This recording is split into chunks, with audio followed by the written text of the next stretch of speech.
ito yung video intercom setup natin. So, meron tayo dito na EM lock at saka exit button with power supply para sa pinto natin for access control.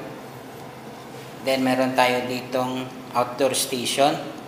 Sa outdoor station, meron tayong camera module.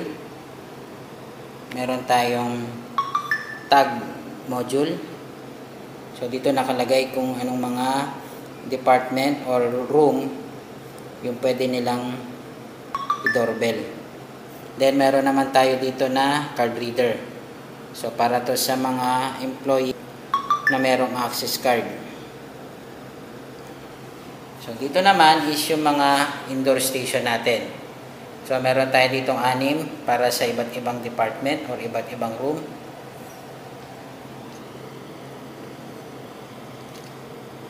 So, pinangalanan ko na.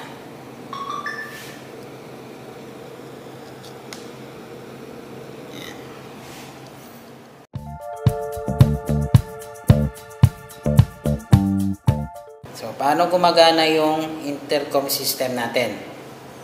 So, una, kung halimbawa ako bisita at kailangan kong pumunta for example kay accounting department. So, magpipindot lang ako rito sa tags module.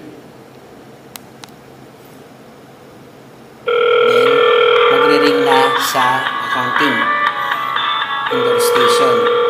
So, meron silang option na pwede akong kausapin o pwede naman i-drop yung call. At pwede rin naman nila akong papasukin using this button. The door is open. Yan. So, ibig sabihin, nagbukas na yung pinto, nakapasok na yung bisita. Okay.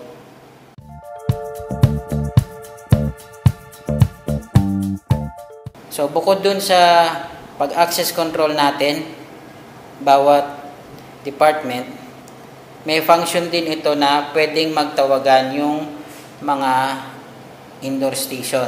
For example, itong accounting department, pwede siyang tumawag sa technical department. So, dito sa calls, yan, calls, press nyo lang call, then sa phone book, naka-store na rito yung mga pwedeng tawagan na indoor station. For example, tatawagan nga is si technical department.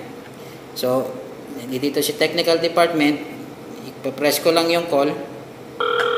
So, makikita rito is technical department yung tinatawagan. At dito naman sa kabila is si accounting department yung tumatawag sa indoor station ng technical. Okay? So, meron siyang option na pwede niyang sagutin or i-drop yung call.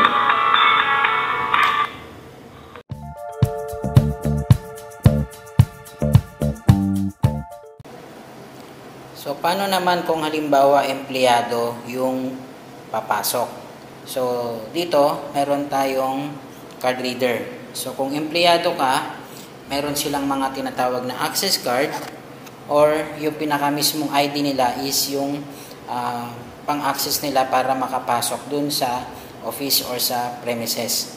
So, sample natin. So, itong card na to, itatap ko rito. The door is open. So, automatic bumubukas na yung pinto. Then, pag nasa loob naman sila at lalabas sila, gamit yung exit button,